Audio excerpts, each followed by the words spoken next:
Bem, satisfação imensa, uma tarde como hoje, um dia com um calor infernal do lado de fora, e aqui dentro você mais tranquilo, ainda bem. E foi lembrado, vocês viram que estava no programa, ou aqui na tela, vocês viram que eu sou da área de filosofia, né? Eu sou filósofo, de maneira geral, as pessoas acham que filósofo é alguém que não trabalha, né? Tanto que você nunca ouviu falar de greve de filósofo, ou de sindicato de filósofos. É uma área que a gente parar de trabalhar, você nem percebe que a gente tinha começado, né? Além de filósofo, eu tenho uma outra atividade que não é considerada trabalho, eu sou professor, né? Quem dá aula aqui já ouviu a pergunta: professor, o senhor não trabalha, só dá aula, né? Eu sou professor titular da Universidade Católica de São Paulo, da PUC de São Paulo, na qual eu dou aula há 36 anos. Também sou professor da Fundação Dom Cabral há 18 anos e fui professor da GV por 15 anos. Então eu não trabalho em vários lugares.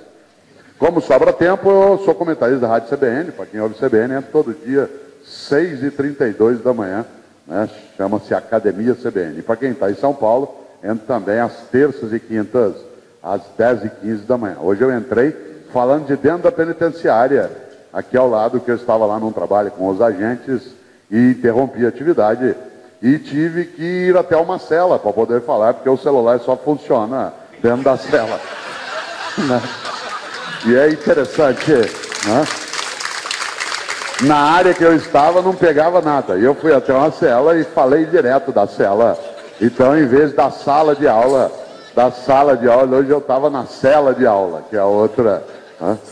E eu gosto demais da possibilidade dessa reflexão que faremos agora à tarde. Para o teu desespero, eu vou falar até 15h30. Se você imaginar, né, você tem um tempo intenso aí de sofrimento, eu vou dividir a atividade em duas partes. Na primeira delas, até 13h15, falo eu, mais extensamente.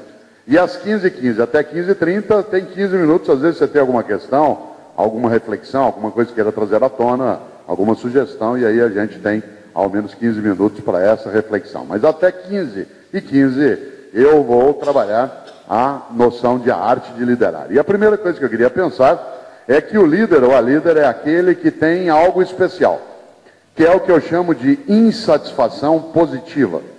Insatisfação positiva. Na vida, aquilo que mais move uma liderança é ela ter uma insatisfação positiva.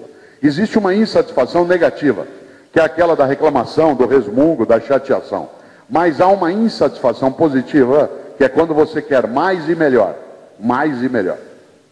Essa insatisfação positiva é o que movimenta a vida, que movimenta as pessoas, que movimenta uma nação, que movimenta uma categoria profissional. Porque se você ficar satisfeito por completo no modo como as coisas são, você entorpece, adormece, cochila, distrai.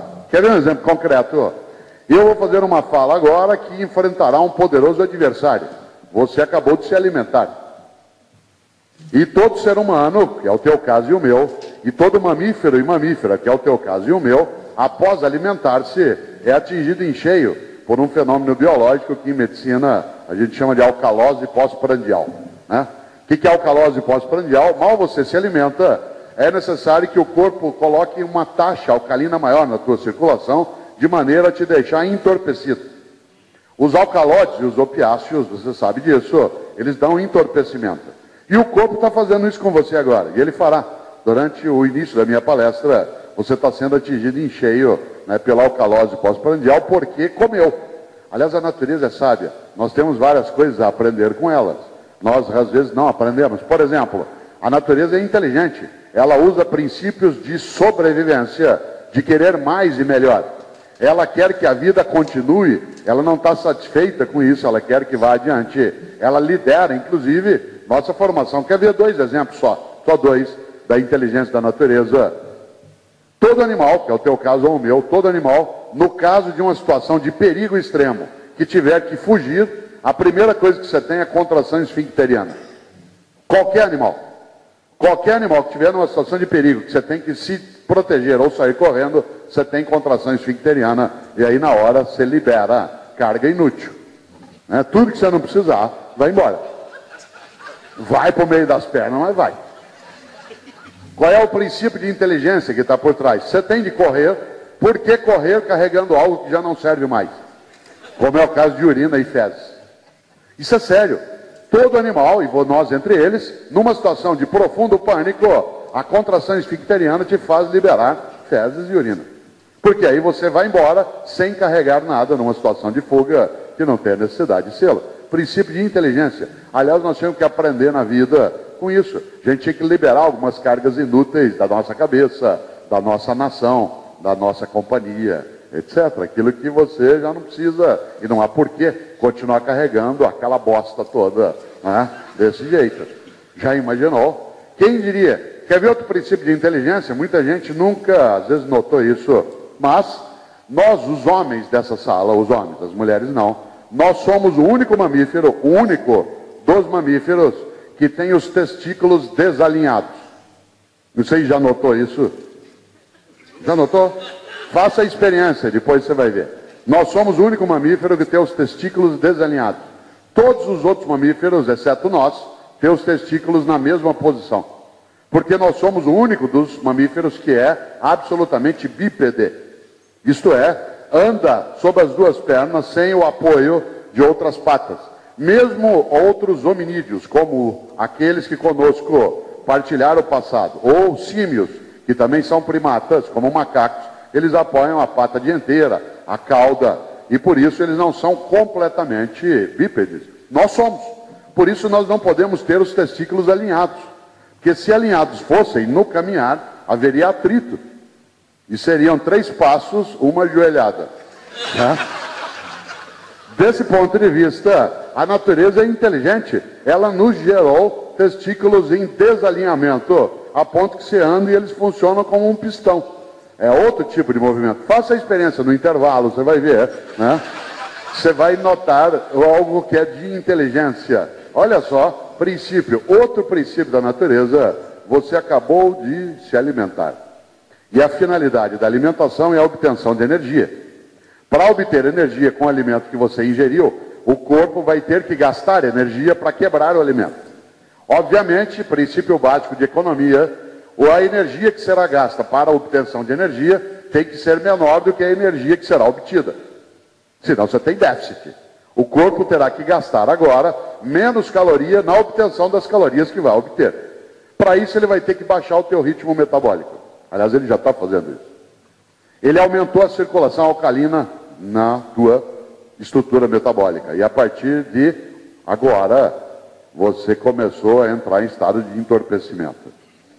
Essa lógica metabólica faz com que, enquanto eu estou falando, vai diminuir teu batimento cardíaco, diminui teu ritmo de respiração, tua temperatura cai em meio grau a 1 grau, o ar-condicionado está bom, a sala está agradável, você não está trabalhando nem eu. Aí vai, daqui a pouco você tomba.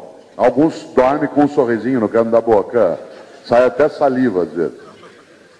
Não me incomoda que você durma um tempo, por uma razão. Esse sono da alcalose pós-prandial, ele é incoercível, isto é, não há como controlá-lo. Por isso não tente controlar, porque se você tentar controlar, você vai perder a palestra. Você vai tentar ficar acordado, não me incomoda que você durma, ele dura no máximo 3 ou 4 minutos esse sono. Por isso, se tiver que cochilar, faça à vontade. 3 ou 4 minutos não é nada nesse tempo, mas que isso é safadeza, né? 3 ou 4 é aceitável sem nenhuma dificuldade. Mas cuidado! Enquanto você estiver cochilando, você será vítima fácil de uma ameaça à tua integridade física, moral e espiritual. Por uma razão. Todas as vezes que você está atingido em cheio por um estado de satisfação e alimentar-se, sentar no ar-condicionado, ouvir alguém falando, você parado, dá uma satisfação imensa e a satisfação paralisa, adormece e entorpece. Cuidado com a satisfação por completo. Um filme bom é um filme insatisfatório. Na hora que ele acaba, você fica olhando para a tela, você queria que ele continuasse. Um livro bom é um livro insatisfatório. Na hora que você acaba, você fica com ele na mão, você queria que ele fosse adiante. Uma aula boa, uma palestra boa é insatisfatória. Quando ela acaba, você diz, Cortella, gostei demais, estou insatisfeito, quero mais. Existe uma insatisfação positiva, que é aquela que leva adiante a vida, a história, o processo. Um sindicato inteligente com lideranças inteligentes é aquele que trabalha a insatisfação positiva. Existe, repito, a insatisfação negativa, que é a da reclamação, do resmungo, da chateação. Por isso, grande conselho de um mineiro especial, né, que foi Guimarães Rosa. Né? Tem mineiro aqui na sala? Quem é mineiro? Isso, ó, você nem se identificou. Mineiro costuma fazer isso. Não diz que é mineiro. Alguns sim, mas o outro fica quieto. É sinal que é mineiro mesmo. Né? Mineiro é muito inteligente, portanto é dissimulado. Né? Nunca o mineiro diz de onde ele é. Ele é sempre de perto de... Né? De onde você é? Sou de perto de Juiz de Fora, perto de Barbacena, perto de Uberlândia. Ele nunca é de um lugar.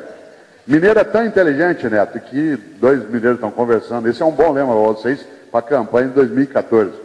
Um mineiro está conversando com o outro e fala assim: e aí, compadre, o que você acha de nudez? Ele fala: eu sou a favor, né?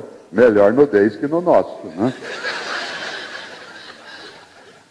Pois bem, Chico Xavier, um grande mineiro, Guimarães Rosa, outro grande mineiro, Drummond de Andrade, que faria 100 anos, né, o ano passado, outro mineiro importante, gente de peso.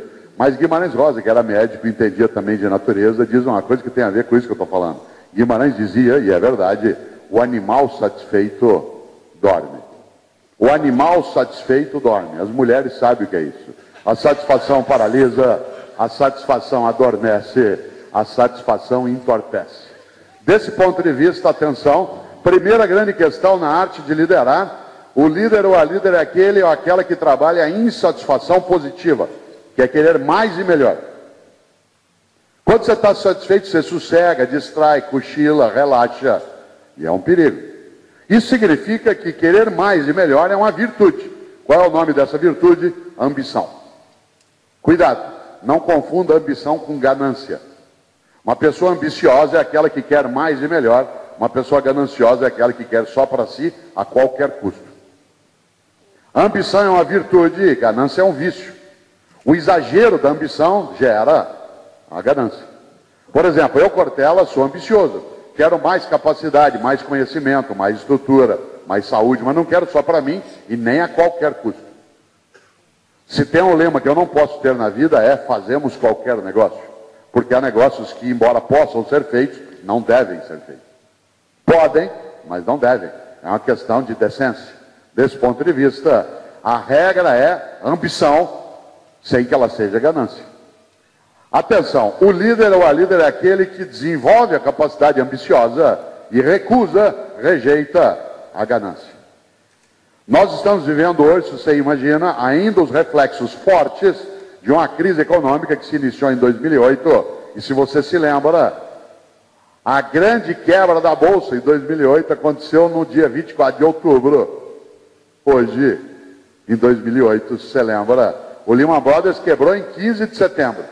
Na sequência, babou a IG Seguradora, a General Motors viu concordata, e no dia 24 de outubro de 2008 foi chamada de Sexta-feira Negra, porque foi quando a Bolsa começou a gerar essa crise imensa que nós estamos ainda hoje, que o Brasil não está imune, está protegido de uma certa forma, mas está na Europa rodando, a tal ponto que um governo está espionando o outro. A Angela Merkel está agora irritadíssima, né, porque ela está sob vigilância norte-americana nos celulares dela. E vocês sabem que ela é conhecida também por ser alguém que gere o governo pelo celular. Ela faz por mensagens o tempo todo, tem essa capacidade administrativa e, é claro, perigosa. A nação norte-americana não é tola, eles estão observando outras nações, não é só a Dilma. Aliás, hoje é um sinal de importância ser vigiado por eles. E o sinal de que há algumas décadas a gente nem seria olhado, né? Hoje não. Parênteses, eu estava em Brasília há 3 anos, quando o Obama estava em Brasília, não sei se você lembra, quando ele foi visitar. Isso, e aí eu estava lá em Brasília, e eu estava num hotel em que estava a delegação norte-americana, exceto o Obama. E eu fiquei 3 dias no hotel. Os 3 dias que eu fiquei, eu era revistado, na hora que entrava e na hora que saía. No 3º dia eu não aguentei. Cheguei pelos americanos. Era revistado pelos americanos. Eu cheguei para o chefe da segurança americana e falei o seguinte: eu sou brasileiro, vou te contar uma coisa. Nós no Brasil não matamos presidente. Certo? Eu vou te contar. Nós nunca demos um tiro num presidente. Se nós não damos tiro nos nossos, por que eu vou querer dar no teu? Então eu vou te contar uma coisa. Nós temos 513 anos de história, na época 510 anos de história, nunca demos um tiro num presidente. O único que morreu a bala, ele mesmo se matou. Vocês já mataram 5 e deram tiro em 9. Então você está fazendo o quê me revistando? Se eu não mato dos meus, por que eu vou querer um importado para matar? Ele não entendeu nada. E era em inglês que eu falei. Olha que coisa, por que eu estou dizendo isso? Porque, é claro, você precisa ter cautela e eu também. Nós estamos num mundo de mudança veloz. A liderança precisa ter capacidade de afastar a ganância. E eu lembrei agora da crise econômica, cujo ápice no campo da Bolsa foi no dia 24 de outubro de 2008, porque a Globo News tem um programa que alguns conhecem, que vez ou outra eu participava, chamado Conta Corrente, né? E é interessante porque ela fez um conta corrente especial assim que começou a crise em 2008, só para discutir a crise. E no primeiro deles, eles convidaram a mim para ir debater a crise. A mim e ao professor Alquimar Moura, que é um grande economista, que é da Getúlio Vargas, foi do Banco Central, né? Alguém do porte do Márcio Porrima, que esteve aqui com vocês também, né? Alguém de primeira linha. Claro, nesse dia que ele estava apresentando o programa era o Ricardo Lessa, que não está mais na Globo News, mas olha que curioso, mal começou o programa, que era ao vivo, chegou um e-mail óbvio de um espectador. Pergunta dele, o que faz um filósofo num debate sobre crise econômica? Eu disse, amado espectador, eu tenho duas respostas para você. A primeira eu vou dar agora no ar, a segunda eu não posso falar aqui porque ela tem um componente erótico, né? Mas a primeira coisa eu posso dizer, eu estou absolutamente à vontade nesse programa sobre crise econômica por uma razão. Todos os economistas que eu vi até agora, todos, sem exceção, ao serem perguntados em relação à crise e o que acham que vai acontecer, todos disseram que não sabem o que vai acontecer. Pois bem, nem eu. Portanto, economista ou filósofo dá na mesma. Mas eu vou contar uma coisa para você, disse eu. Sabe por que os economistas não conseguiram entender essa crise? Porque ela não é uma crise de crédito, ela é uma crise de credibilidade. Se ela fosse uma crise econômica, era fácil, ela é uma crise ética. O mercado implantou o mais desastroso lema, que é fazemos qualquer negócio. E quando uma liderança, seja qual for, implanta essa lógica, como dizia um dia Mahatma Gandhi, olho por olho, uma hora acabamos todos cegos. Olho por olho, uma hora acabamos todos cegos. E nesta hora, claro, o mercado implantou a ganância como regra básica, em vez da ambição. Os derivativos, o subprime, a aceleração falsa do crescimento do valor imobiliário e assim por diante. Claro, só podia gerar o que gerou. O programa continuou. No intervalo, o Lécio falou assim, Cortella, você falou que tinha uma segunda resposta do espectador, você não podia dar ao vivo, você pode falar para mim? Eu falei, posso, pede para desligar o microfone, ele pediu para desligar. Ele falou, o que você acha que vai ser essa crise? E eu estava certo, infelizmente. Eu falei o seguinte, sabe como vai ser? Eu falei, você já transou com um gorila? Ele falou, é óbvio que não. Eu falei, então, nem eu. Mas pode ter certeza de uma coisa, no dia que você fizer, vai ser do jeito dele. Tá? Então, vou contar uma coisa para você. Vou contar uma coisa para você agora. Cuidado que o gorila desperta com palma. O gorila continua solto. Está agora na Europa. Pode passar por aqui? Pode. Claro. O que é que significa isso? Que só há uma alternativa para enfrentá-lo. A gente juntar nossas forças. Juntar nossa capacidade de reação. Porque ele por si é poderoso. Aliás, o que ele mais gosta, o gorila, é de gente isolada. Mais ainda, distraída. Porque distraído fica relaxado e relaxado facilita. Por isso, cautela. Uma das coisas que a liderança precisa fazer é ter, sim, a capacidade de ambição sem ganância. Por isso, quero eu falar nesse tempo teu, até às 15 horas e 15 minutos depois, como disse, nós vamos abrir uma reflexão, falar um pouco sobre a arte de liderar 5 competências essenciais. Por que esta reflexão é chamada de arte e não de técnica?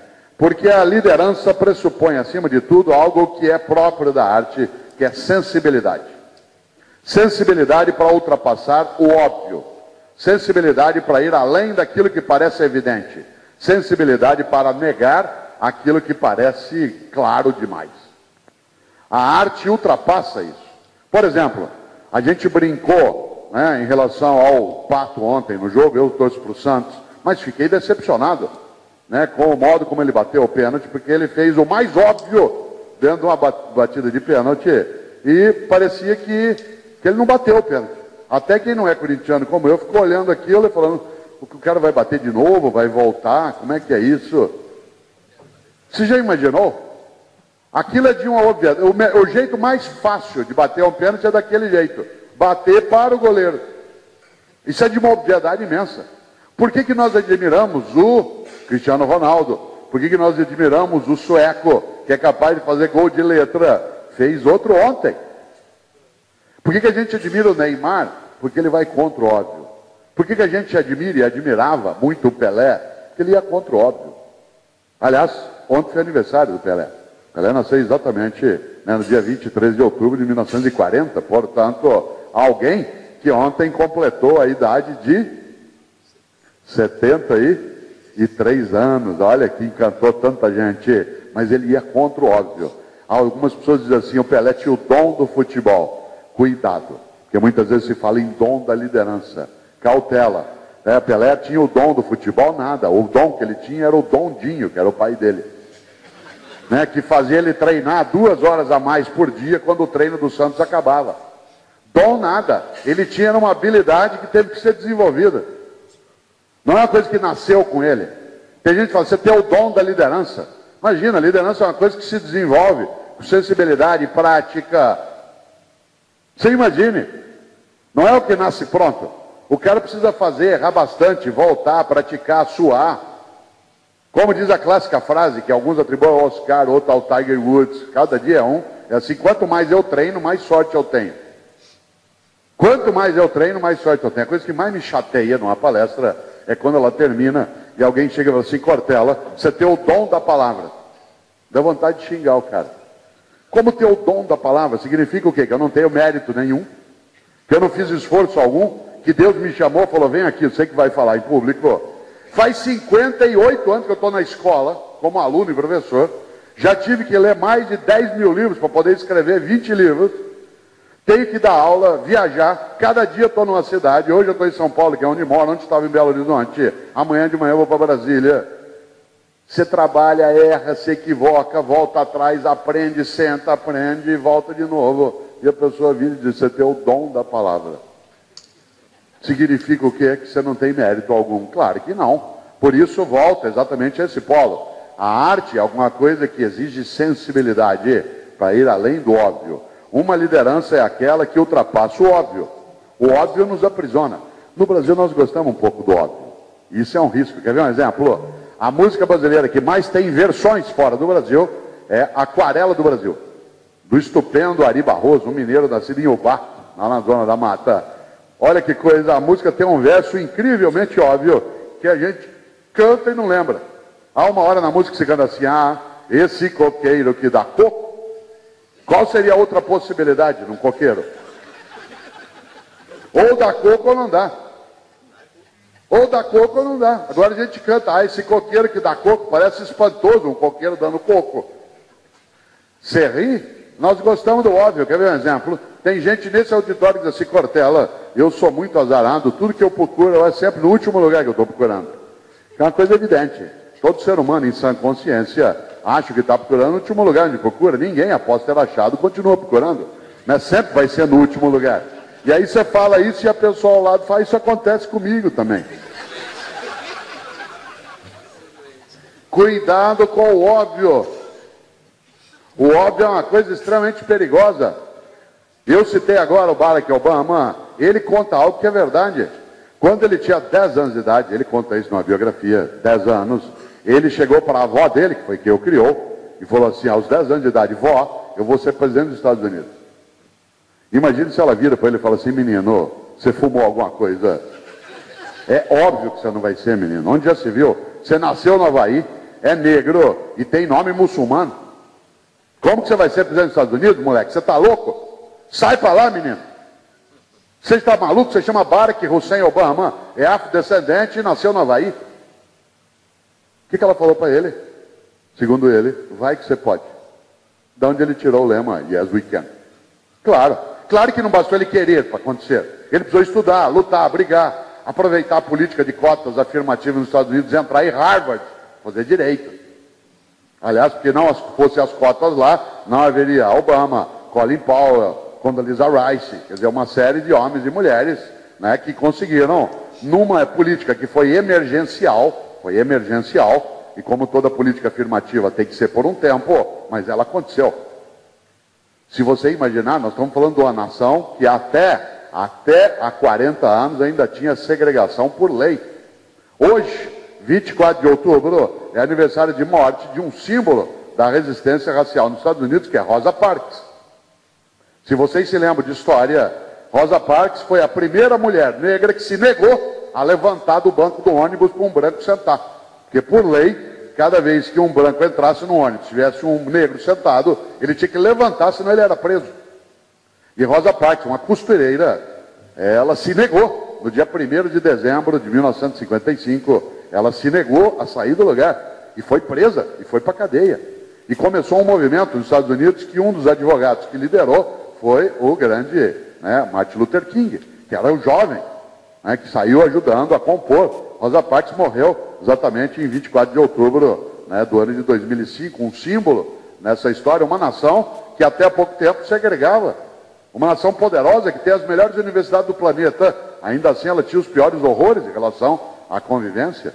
Nesta hora, que ironia, né, Rosa Parks morreu, aliás, em Chicago, a cidade em que se incendiou a fábrica com as mulheres dentro e que gerou outras coisas que todo mundo conhece. Portanto, há uma série de junções nisso que a gente não pode esquecer. Disse a avó do Obama, vai que você pode. Que coisa.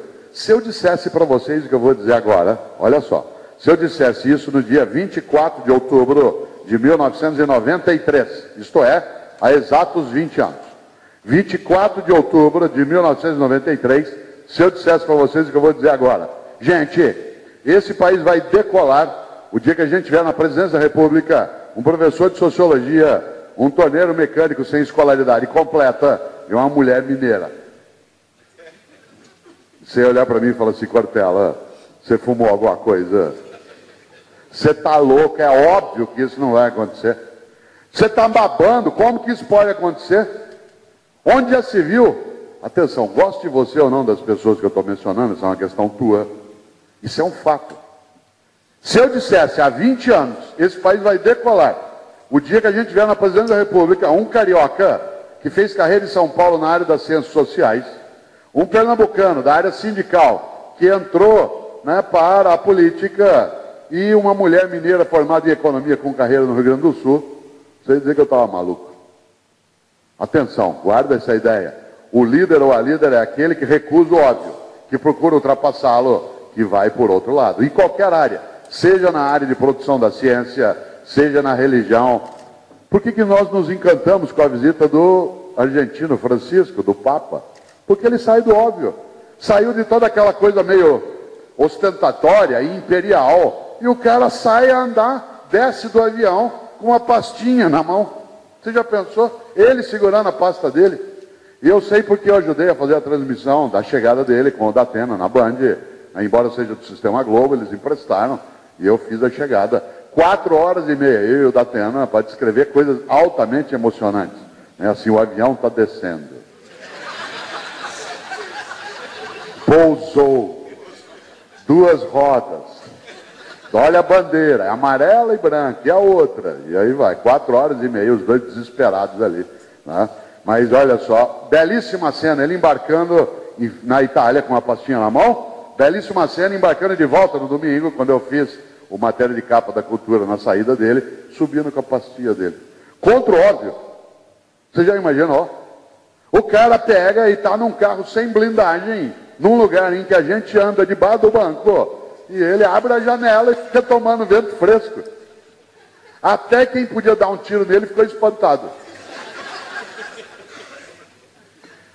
E aí, é claro, aquela competência que é só nossa. A gente consegue fazer o batedor errar a saída na Presidente Vargas.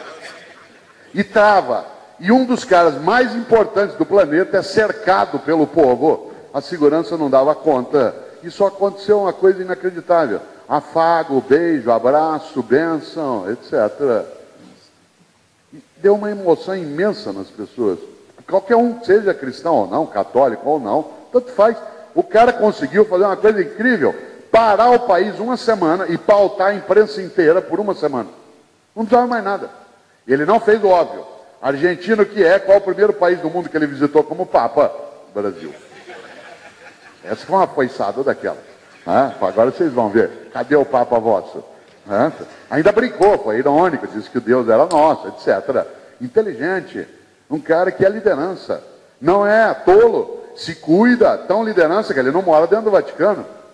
Ele mora com os cardeais, ele não é maluco. Ele sabe que tem 2000 anos de história em que, se na área sindical pode haver alguns desaparecimentos, imagine na área do Vaticano. Certo? Ele quer estar lá.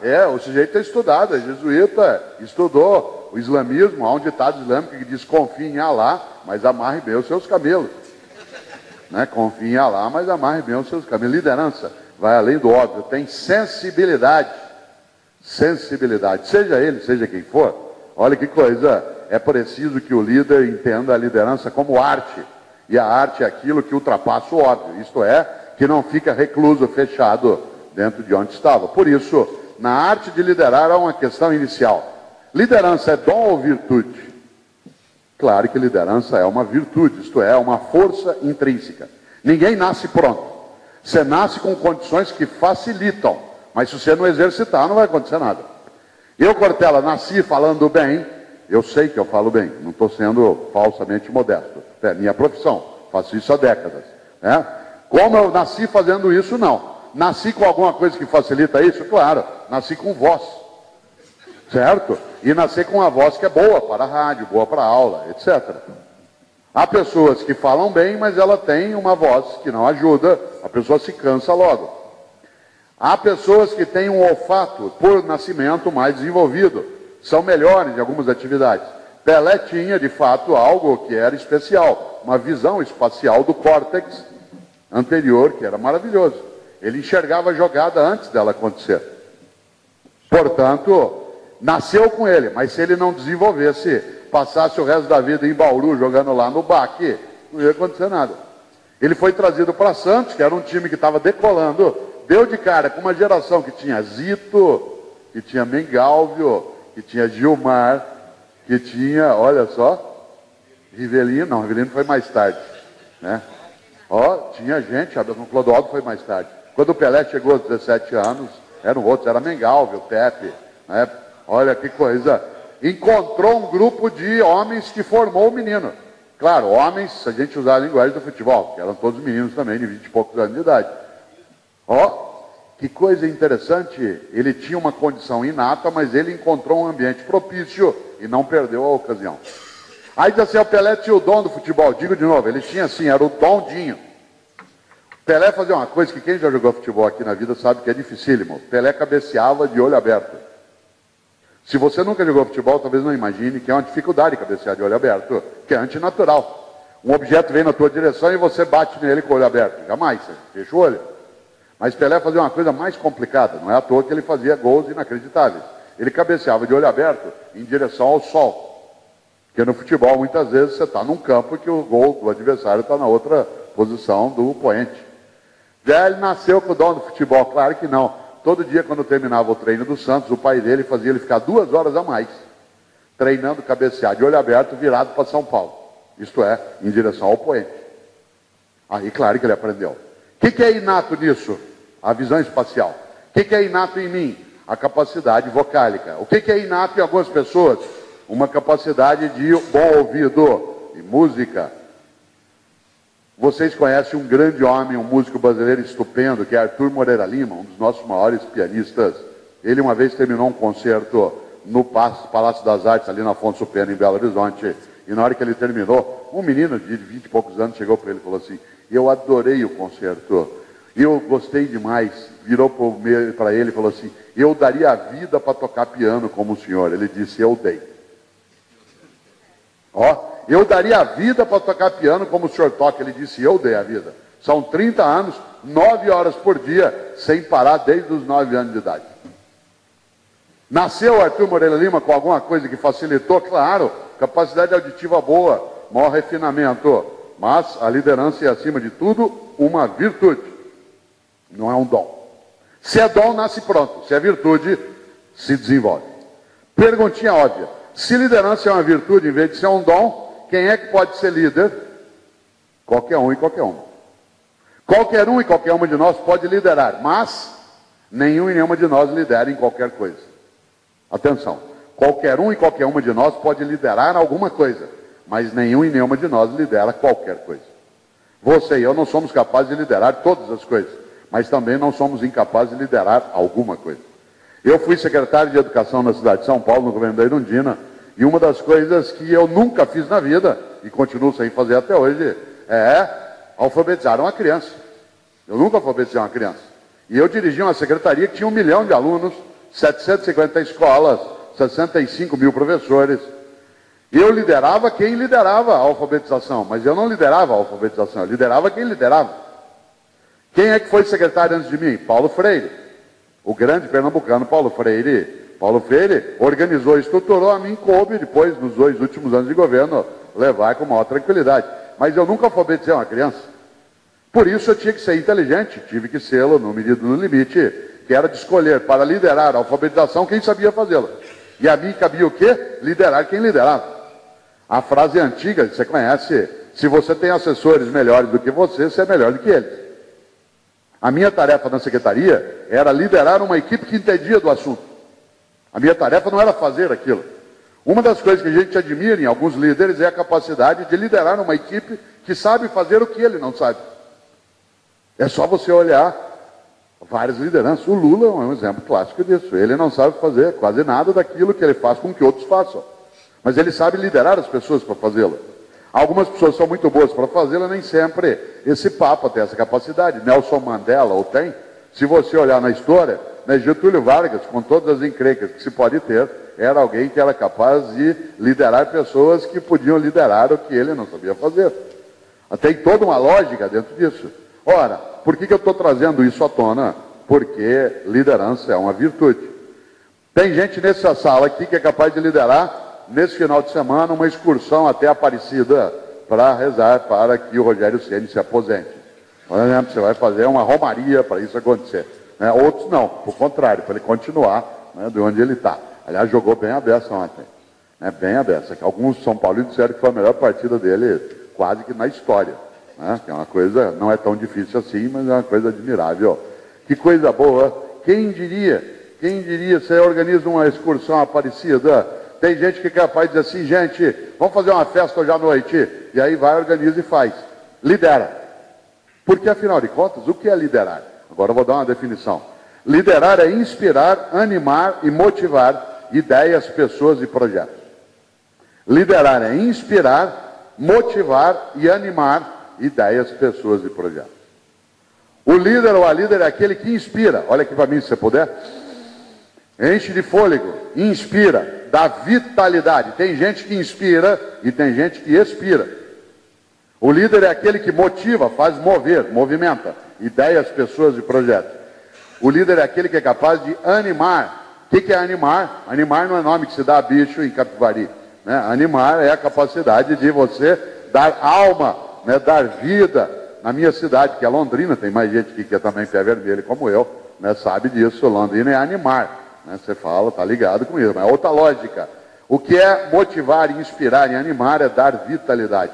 Tem gente que é animada e tem gente que é desanimada. O líder é aquele que anima e não que desanima. Nesse ponto, a liderança é a capacidade de inspirar, motivar e animar ideias, pessoas e projetos. Nenhum e nenhuma de nós lidera qualquer coisa, mas nenhum e nenhuma de nós é incapaz de liderar alguma coisa. Por isso, atenção. A liderança é, acima de tudo, circunstancial. O líder é feito numa circunstância que ele aceita ou não. Ou para usar uma linguagem caipira, o cavalo passa arriado e aí ele monta. Isto é quando você junta a ocasião com a capacidade. A liderança é sempre circunstancial. Quem aqui serviu as Forças Armadas sabe o quanto que o melhor lugar para você formar alguém é em combate. Pelo óbvio, ele estará ali numa situação em que ele vai ter que se colocar naquela luta. Se formaram grandes lideranças sindicais no Brasil durante a ditadura, porque havia a necessidade de uma oposição que era forte, que era decisiva e que era perigosa. Não era uma coisa que se poderia fazer, e você sabe disso, né, com a tranquilidade maior que se pode fazer nos tempos atuais. Cada um e cada uma que se lembra das experiências nos anos 70, de você em assembleia, eu sei porque eu dirigia a entidade de professores junto com a Luiz Mercadante, você fazia isso, dava aula na PUC São Paulo, cercado, né, com a tropa de choque em volta, eles andavam a cavalo em volta da universidade para a gente ouvir os ruídos dos cascos, né, com as suas marcas no chão para fazer barulho, fazia parte, né? Ora, se formaram grandes lideranças, mas naquilo que era uma determinada circunstância, era circunstancial. Aliás, algumas dessas lideranças, quando acabou a ditadura, ficaram sem fôlego, que ela sabia fazer só aquele movimento, não sabia lidar no novo tempo. Nem existia ainda a área de tecnologia quase da informação, né? Era outro mundo, outro modo de convocar, outro modo de falar, outro modo de difundir, né? Outra percepção. Nesta hora vale exatamente isso. A liderança é, acima de tudo, circunstancial. O que eu quero dizer com isso? A ocasião. Vou dar um exemplo pessoal. Algumas vezes você pergunta assim, Cortella, como é que você lidera uma aula, uma palestra? Como é que você fala durante horas em público sem usar PowerPoint, data show? Como é que é isso? Falei, bom, circunstância. E eu não nasci sabendo, eu tive que aprender a fazê-la. Como que eu aprendi? Eu vou contar rapidamente. Minha família veio de Londrina, minha família é do estado de São Paulo, mas meus pais foram para o Paraná nos anos 1950 e eu nasci em Londrina. Vivi em Londrina até o dia 27 de dezembro de 1967. Em 1967, minha família mudou-se para cá, vindo de Londrina, família de formação católica. No primeiro domingo que nós estávamos aqui, fomos à igreja. Minha família se mudou para a Avenida Angélica, em São Paulo, próximo da Rua Maranhão, onde tem uma igreja Santa Terezinha. Primeiro domingo, atenção, 1967, mudando perto de uma igreja, a família vai à igreja. Quem aqui tem mais idade se lembra que até 1966, a missa católica era feita em latim com o padre de Costa. É em 1967 que o Vaticano ordena que o padre faça a missa no língua nacional, de frente para o povo. Primeiro domingo que eu vou à missa em São Paulo, no último domingo de dezembro de 67, caipira que era, sentei no primeiro banco, quero ver missa. No Paraná o padre começa a missa dizendo, de acordo com as orientações do Vaticano II, que terminou, né, com o Papa Paulo VI, a partir de agora, além da missa ser em português, nós teremos também a participação de leigos na missa, que virão ao altar para algumas leituras. E vamos começar hoje. Você. Eu fiquei olhando para ele, imaginando que ele ia falar mais alguma coisa. Falou, você menino, sobe aqui para ler. Eu tinha duas escolhas naquele momento. Corro, que era o que eu pensei. Ou a segunda era liberar carga inútil. A outra era subir. Subir. Tremendo, não sabia nem o que estava fazendo. Era uma carta de Paulo, para o meu azar, uma carta de Paulo aos Tessalonicenses. Até o nome não conseguia falar direito. Li tremendo, desci, sentei, no domingo seguinte eu sentei lá no fundo.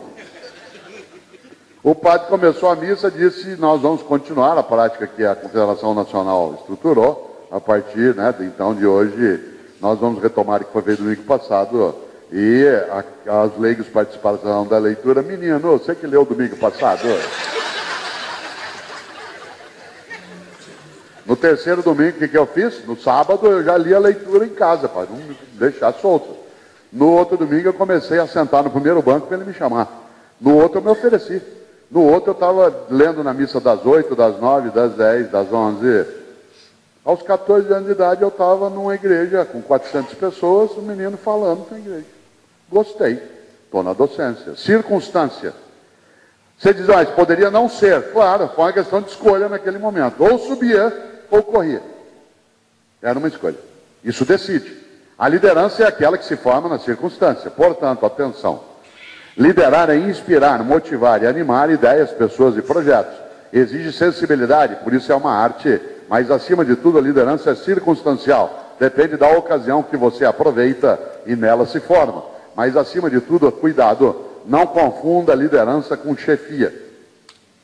Não confunda liderança com chefia. A chefia está na hierarquia, a liderança é uma atitude. A um chefe você obedece, a um líder você segue, procura e admira. A um chefe você obedece. A um líder você segue, procura e admira. Por exemplo, Paulo Freire foi meu chefe, porque ele foi secretário de Educação na capital 2 anos e eu era o secretário adjunto. Portanto, na hierarquia ele era meu chefe. Mas Paulo Freire, mais do que meu chefe, era meu líder. Eu não obedecia apenas Paulo Freire, eu admirava e seguia. Tanto Paulo Freire era mais meu líder do que apenas meu chefe, que até quando ele me chamava na sala dele para me dar uma bronca, eu ia animado. Não ia feliz, não ia alegre, não ia sorrindo, mas ia sem perder a animação, sem perder a alma, porque eu sabia que eu ia sair da sala dele melhor do que eu tinha entrado. Porque Paulo Freire, como todo bom líder, corrigia sem ofender e orientava sem humilhar. Porque a liderança corrige sem ofender e orienta sem humilhar, porque ela não precisa demonstrar poder. O poder do líder está nas ideias, na inspiração que ele oferece. Ele não precisa ter um poder apoiado na hierarquia. Um bom professor, se for sê-lo, é aquele que não precisa organizar conduta de disciplina no cotidiano. Ele é admirado e por isso as pessoas o ouvem, não porque ele manda calar a boca, mas porque elas não querem perturbar algo que elas estão admirando e, portanto, elas estão atentas fazendo aquilo. Nesta hora, isso vale para várias atividades.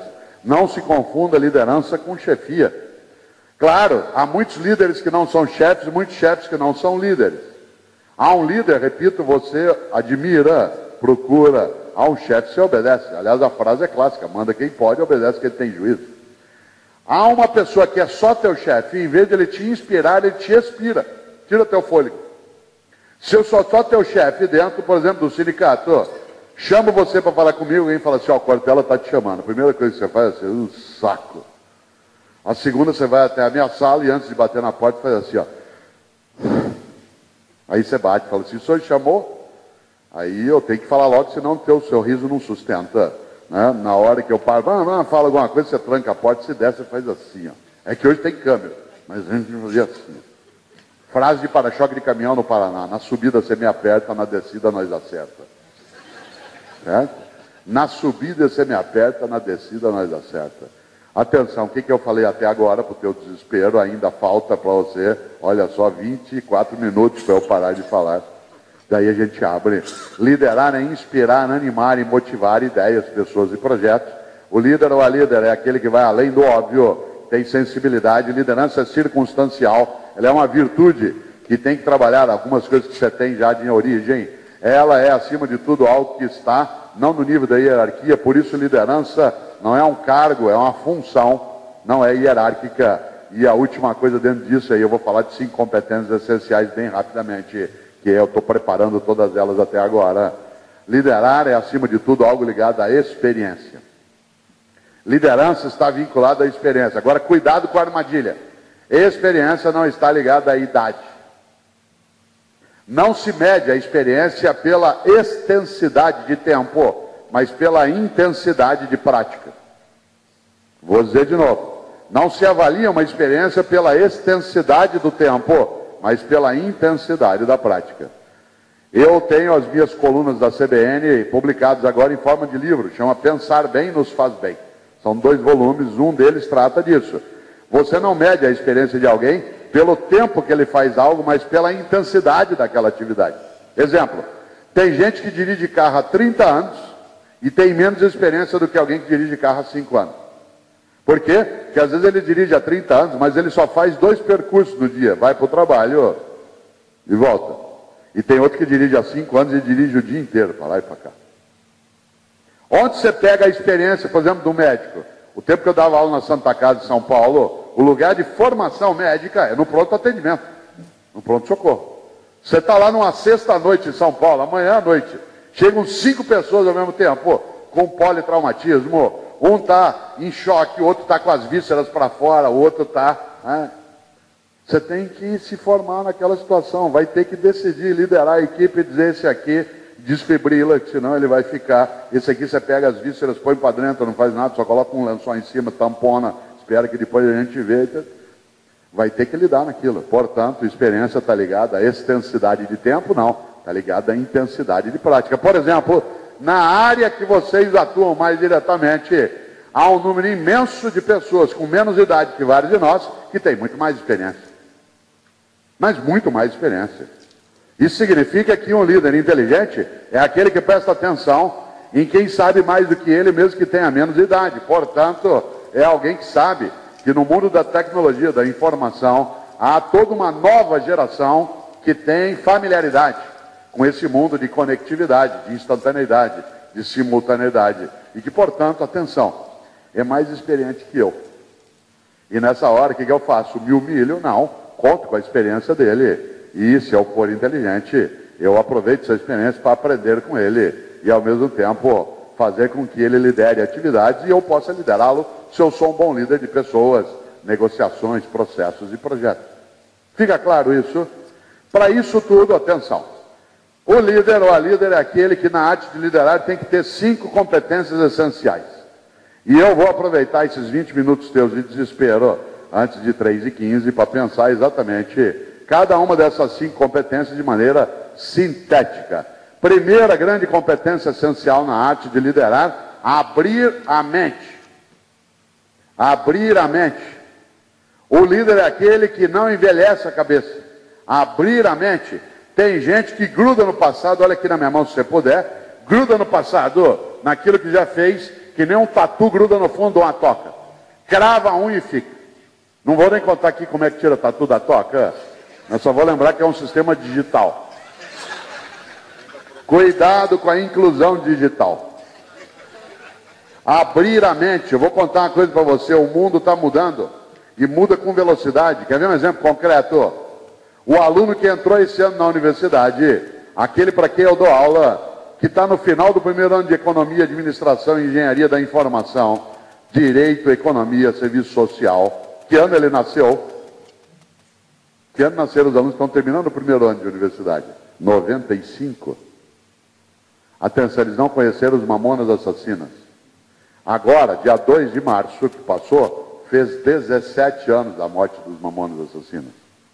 Eles não conheceram os Mamonas Assassinos. Outro dia em sala de aula eu falei, por que os Mamonas Assassinos? Vai, Mamonas o quê, professor? Eu falei, Mamonas Assassinos. Eu falei, o que é isso? Eu falei, era um grupo de música. Eu falei, o que eles faziam? Eu falei, cantavam. Como é que grupo era esse? Eu falei, vocês não conheceram aqueles da Brasília Amarela? Brasília? Isso é Brasília, vocês nunca viram aquele carro com 2 carburadores? Carburador? Você já imaginou o platinário que tinha que limpar ainda, né? Lixar? Quem diria? Ontem foi aniversário de lançamento do primeiro iPod. Ó, 23 de outubro, se você lembra, de 2001. Logo depois do atentado das Torres Gêmeas, se lançou pela Apple, né? Se lançou o iPod. E agora, cadê o iPod? Ou ele incorporou nas novas bases, plataformas, ou saiu do circuito. Atenção, eu fui fazer uma palestra no Instituto Ayrton Senna, Neto, agora no final do ano, que a Viviane coordena, e me deram de presente, a hora que eu terminei, uma coisa maravilhosa. Uma miniatura em metal de uma McLaren. Maravilhosa, pequenininha, com uma coisa adicional legal. Você puxa, vira um pendrive. Bom, Ayrton Senna não saberia o que era aquilo. Porque Ayrton Senna morreu em 94 e o pendrive foi inventado no ano 2000. Certo? Ele não conheceria. Sabe quem não conheceu o pendrive? Ayrton Senna. Sabe quem não sabe o que é? O menino que está na escola hoje. Porque ele já não usa mais isso. Aliás, o teu tablet nem tem onde pôr. Ele não tem entrada USB. A Microsoft teve que mudar agora no Windows 8 alguns ícones das suas janelas. Um deles, aquele de mandar e-mail. Porque era um retângulo com um X no meio. Isto é, um envelope. Ou, para você gravar um arquivo, um disquete. A última pessoa que viu um disquete já está perto do desembarque. Não tem onde pôr. Se você não põe um USB num tablet, imagine o chip. Não tem onde pôr. E vários de nós aqui guardamos até hoje disquete de vários tipos. Daquele maior de tantas polegadas, o menorzinho, guardamos numa gavetinha, numa caixinha, porque é lá que está a tua declaração de imposto de renda. Abrir a mente no mundo que muda e muda com velocidade. Eles não conheceram Ayrton Senna. Aliás, o jovem que está hoje na universidade, já imaginou se fazer uma campanha, por exemplo, na área sindical, colocando, para você comemorar, a hora que a campanha salarial dá certo, a canção da vitória. Eles ficam olhando. Não faz sentido. Eles não entendem. Ninguém no Brasil com menos de 30 anos, 30, entende por que alguns de nós assistimos corrida de Fórmula 1 aos domingos. A última vez que o Brasil ganhou o campeonato de Fórmula 1, esse ano faz 22 anos. A última vez que nós ganhamos faz 22 anos. Foi Ayrton Senna em 1991. 91, o presidente do Brasil era o Collor. A União Soviética ainda existia com o Gorbachev. E a inflação no Brasil é de 4.500%. Você já imaginou? E aí nós estamos falando de um tempo. A liderança é aquela primeira coisa que é capaz de abrir a mente. Essa é uma competência essencial no mundo que muda. Vou voltar aqui a algo que eu gosto. Albert Einstein dizia isso. Tolice é fazer as coisas sempre do mesmo jeito e esperar resultados diferentes. Tolice é fazer as coisas sempre do mesmo jeito e esperar resultados diferentes. Por isso, primeira grande competência essencial das 5 que eu vou sintetizar, abrir a mente. Segunda grande competência essencial, elevar a equipe, elevar o grupo. O líder ou a líder é aquele que quando ele cresce, as pessoas crescem com ele, na possibilidade, na condição, no projeto e no sonho. Não é líder aquele ou aquela que quando cresce, cresce sozinha. Porque esse é um oportunista. Não é alguém que aproveita a oportunidade, ele é oportunista. Você conhece gente oportunista, que é gente que te usa para as coisas dele. E um líder se desqualifica se ele for oportunista. Você e eu odiamos gente que nos usa e depois que consegue algo nos descarta. Você tem parente que é assim. O cara nunca te liga. Se ele te liga, ele vai pedir alguma coisa. Você sabe. E hoje que o celular identifica, tocou agora, olhou, vai pedir alguma coisa. O cara nunca liga para oferecer um saco de manga, né? 2 queijos que ele ganhou. Não, é sempre para pedir alguma coisa. Por isso, você e eu não gostamos de gente que nos usa, que é aquilo que a gente chama de trapezista do circo antigo. No circo antigo, você segurava a escada, o trapezista subia, quando ele chegava lá no alto, ele empurrava a escada, ninguém subia mais. Liderar é ser capaz de elevar o grupo, a equipe, ou para usar uma expressão que a gente usa, os companheiros e as companheiras. Ao líder ou a líder que usa as pessoas, ele está escapando de algo que é decisivo. Um dos meus livros trata desse tema. Aliás, o livro em que está essa palestra que eu estou fazendo agora chama-se Qual é a Tua Obra? Que é um livro sobre gestão, liderança e ética. Qual é a Tua Obra? Que é um livro da editora Vozes, que faz uma pergunta que está na capa, né? Qual é a tua obra? Qual é o teu legado? Quando você se for, o que vai ficar? E esse livro, Qual é a Tua Obra, tem uma palestra com o título, né, do que eu estou trabalhando aqui agora, e lá eu lembro algo. O poder, a tarefa do poder é servir, não é se servir. Todo poder que, em vez de servir, serve a si mesmo, esse é um poder que não serve. Seja o poder docente, o poder do magistrado, o poder sindical, o poder empresarial. A tarefa do poder é servir a uma comunidade, a uma causa, a um grupo. Todo poder, repito, que em vez de servir, serve a si mesmo, esse é um poder que não serve. Falei eu de 2 competências essenciais na arte de liderar. Abrir a mente. Segunda, elevar a equipe. Terceira das 5, inovar a obra. Inovar a obra. Nós estamos num mundo que muda e muda com velocidade. Quer ver um exemplo? A velocidade é tamanha que você perdeu a percepção de fatos. Quer ver um exemplo concreto? Em que ano foi executado Saddam Hussein? Você conheceu Saddam Hussein? 2006. Agora em dezembro fará 7 anos da execução de Saddam Hussein. O aluno que entrou esse ano na universidade não assistiu a um filme antigo, não sei se chegaram a ver, um filme chamado Titanic. Titanic é de 97, o menino que está na universidade tinha 2 anos quando o filme foi lançado. Você já imaginou? Outro dia em sala de aula eu fui descrever e fui falar daquela maravilhosa cena do ET, do voo das bicicletas. O ET fez este ano que nós estamos, o ET fez 30 anos de lançamento. Certo? Tem gente que ainda tem na cabeça o Poderoso Chefão, que é um filme que está fazendo 36 anos. Olha, se diz, ué, e daí? Precisa inovar na obra. Inovar a obra significa ser capaz de reinventar os modos de fazer, de atuar, de perceber. Procure uma cadeira, sente-se. Aí você fica. Isso, tem toda. Tudo bem? Como vai? Olha só. Ele trouxe para o chefe assinar um monte de coisa lá. Nada como homem, né, precavido. Já deixou com ele? Era só para entregar? Tá bom. Você sabe que eu parei só para você fazer algo que a gente chama na área sindical de remunerar o símio. que é pagar o mico, entendeu? Olha só. Eu percebi que ele estava precisando de deixar coisa. Remunerar o símio.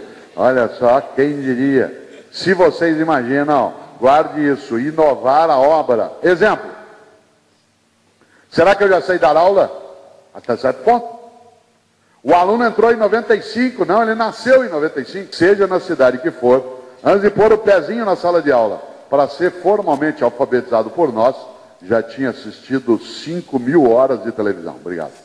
Olha só, a criança com 6 anos de idade, antes de pôr o pezinho na sala de aula, já tinha visto 5.000 horas de televisão antes da alfabetização formal.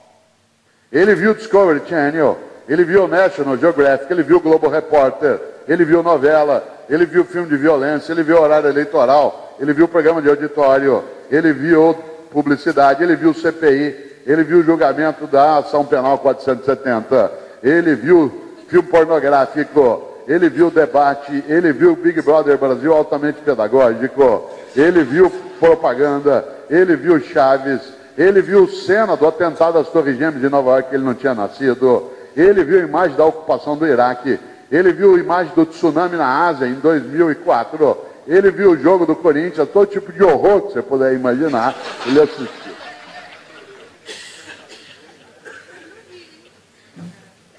Aí ele entrou em sala de aula depois de assistir 5.000 horas de televisão. E nós, os especialistas, começamos a aula dizendo para alguém que já assistiu 5.000 horas de televisão, começamos a aula dizendo: a pata nada. A pata nada. Quase que eles levantam e falam: leve-me ao seu líder. Tá? Avatar. Você já pensou? Primeira grande competência essencial na arte de liderar: abrir a mente. Segunda, elevar a equipe. Terceira, inovar a obra. Quarta, recrear o espírito. Não é recriar, é recrear o espírito. O líder ou a líder é aquele que traz alegria para a convivência. Atenção, recreio é quando você comemora, quando você tem alegria no que faz. Guarde o que eu vou dizer. O líder entende que seriedade não é sinônimo de tristeza. O contrário de seriedade não é alegria. O contrário de seriedade é descompromisso. Um líder é aquele que deixa as pessoas animadas. Quando eu parar de falar às 3h15, eu quero que você tenha tido vontade que eu continuasse. Mesmo que seja depois do almoço, mesmo que você tenha tido que dormir em alguns momentos, mesmo que você tenha coisa séria para fazer, mesmo que eu seja filósofo, você gostaria que eu continuasse. Sabe por quê? Porque eu preciso fazer de um momento que é absolutamente sério, um momento que seja alegre também. Isto é, recriar o espírito. Desse ponto de vista, não se confunda seriedade com tristeza. Uma reunião séria não é uma reunião triste. Uma campanha séria salarial não é uma campanha triste. Aliás, as melhores campanhas que você já participou ou fez eram aquelas que tinham alegria dentro delas. Não a alegria da destruição, não a alegria que alguns querem trazer hoje, esses democracidas que estão saindo às ruas depois de alguns momentos, esses democracidas que querem colocar em risco aquilo que se lutou durante décadas para que não fosse ameaçado, que é a saudade, a nostalgia de alguns pela ditadura. Mas é outra coisa. Não é o democracídio que a gente deseja. A gente deseja a manifestação que é séria, mas é alegre, que tem música, que conversa, que canta. Aquilo que no começo, por exemplo, nas primeiras paradas gay em São Paulo, havia uma alegria imensa. Eu, na primeira delas, fui com os meus filhos. Depois eu parei de ir. Por quê? Porque ela perdeu um pouco da alegria e se tornou um pouco exagerada, muito agressiva, com muita droga, muito álcool, e aí aquilo que era um movimento com uma beleza grande, ele perdeu um pouco desse encanto. Nós, no mês de junho de 2013, nos encantamos com vários momentos no país, quando pessoas saíram com alegria, levando os filhos. Quando os democracidas começaram a entrar no circuito, mal formados politicamente, alegando serem anarquistas. Precisa ser muito idiota para chamar de anarquismo uma coisa que é mera violência. Quem estudou anarquismo sabe muito bem o quanto que é sério o movimento. Anarquismo não é ausência de ordem, anarquismo é ausência de opressão. A concepção ideológica anarquista de Malatesta, de Proudhon, de Bakunin, é ausência de opressão, não ausência de ordem. Aliás, quem é paranaense como eu sabe, a primeira experiência de uma colônia anarquista no Brasil, de vivência, foi a colônia Sicília, no Paraná. Havia ordem, o que não havia era opressão, coerção, violência. Tanto era uma experiência nova que o governo federal na época foi lá com as tropas e esmagou. São Paulo teve uma escola anarquista aqui na Moca, fundada por italianos, numa rua com um nome magnífico para uma escola anarquista chamada Rua da Alegria, que estudava todo mundo junto, na mesma sala, aluno, professor, adulto, criança. Era ausência de ordem? Não, tinha ordem, tinha horário para chegar, tinha que ler o material, tinha que escrever texto. Era ausência de opressão. E por isso, volto ao ponto, eu até perdi meu copo, deixei aqui, obrigado. Volto ao ponto, olha que coisa interessante, recriar o espírito. Falei eu de 4, vou para a 5ª e última competência essencial. Primeira delas, abrir a mente. Segunda, elevar a equipe. Terceira, inovar a obra. 4ª, recriar o espírito. 5ª, empreender o futuro. Empreender o futuro. O líder ou a líder é aquele que, em vez de esperar, vai buscar. Em vez de aguardar, procura. Em vez de amaldiçoar a escuridão, acende vela. Empreender o futuro. Tem uma trilha musical que um líder não deve pôr na sua atividade. Não deve. Que é a trilha de quem não quer que as coisas aconteçam. Que é Zeca Pagodinho. Que é uma delícia para o lazer. Bom demais para o churrasco. Mas para a vida é um perigo. Em geral, que é deixa a vida me levar. A vida leva eu. A trilha sonora para empreender o futuro é aquela do estupendo paraibano que viveu no Rio, hoje mora em São Paulo, Geraldo Vandré. Quem sabe faz a hora, não espera acontecer. Quem sabe faz a hora, não espera acontecer. Empreender o futuro. Aliás, eu dou um exemplo do que é a capacidade de empreender o futuro. Isto é, de ser proativo em vez de reativo. Tem muita gente na área sindical que é reativa e outros são proativos, se antecipam, vão buscar, dar um passo antes. E isso vale demais. Ser proativo. Vou dar um exemplo de proatividade para você que fica claro. Você passou a semana em São Paulo em reunião, você estava com as discussões, estava fazendo atividade. É casado de novo, alguns aqui são casados de novo. Recém-casado, louco de vontade de encontrar a esposa. Você está cheio de amor para dar, passa a semana inteira aqui discutindo coisas, chega em casa só sábado à noite. 11 da noite você chega animadíssimo, você chega em casa, ela está dormindo. O que você faz? Empreender o futuro. Quem sabe faz a hora, não espera acontecer.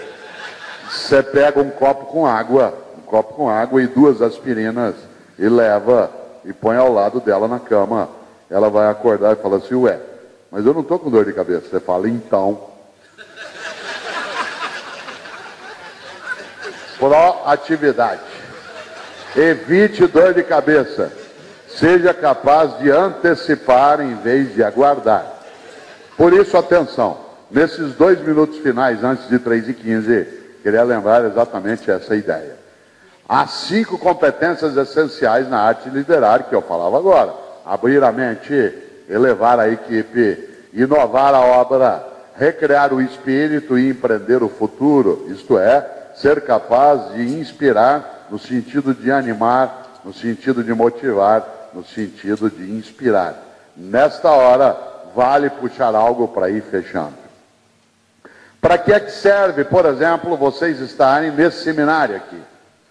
Entre outras coisas, serve para inspirar aquilo que é a nossa tarefa. E a nossa tarefa é ter uma insatisfação positiva na qual se queira mais e melhor. Mais e melhor. Eu escrevi algo num livro meu, que é o Palé, a Tua Obra, que eu queria retomar aqui. Quando nós estávamos reiniciando logo após o almoço, o Neto, de forma afetiva, ao me apresentar, ele convocou cada um e cada uma e disse, companheiros, companheiras, vocês sabem que esse termo ele vem da área da navegação, né, e por isso nos ajuda demais. Há 700 anos, a tripulação de um barco na Europa era chamada de companhia. Companhia. Porque a única coisa que tinha para comer numa viagem de barco, naquela época que não estragava, era pão. O resto perdia fácil. E a expressão por inteiro em latim é cum pan ia. Cum pan ia significa vão com o mesmo pão. repartem o pão. É daí que vem a palavra companheiro. E daí que vem a palavra companhia. Companhia militar, companhia marítima, companhia comercial. É aquele que reparte o pão. É como camarada, aquele que divide o quarto, a câmara. Você só dorme tranquila lá de quem você confia. Meu camarada, minha camarada é aquele que se reparte o quarto com ele. Por isso, o que são os homens e mulheres aqui nessa sala são companheiros e companheiras. Isto é, reparte o quarto, reparte a vida juntos. Ganham o pão juntos e estão no mesmo barco. E eu quero terminar, e aí a gente abre com uma reflexão, lembrando um ditado chinês. Eu adoro ditado chinês, que as pessoas não sabem se é chinês ou não, e eu invento à vontade. Né? Mas esse é chinês mesmo. O que é um seminário como esse? Os chineses dizem, olha aqui na minha mão se você puder, quando dois homens vêm andando por uma estrada, cada um carregando um pão, quando eles se encontram, se eles trocarem os pães, cada um vai embora com um pão. Mas quando dois homens vêm andando por uma estrada, cada um carregando uma ideia, quando eles se encontram, se eles trocarem as ideias, cada um vai embora com duas. Essa é a finalidade da vida. Essa é a finalidade de um seminário, essa é a finalidade da liderança. Trocar ideias para todos terem pão. Fica claro?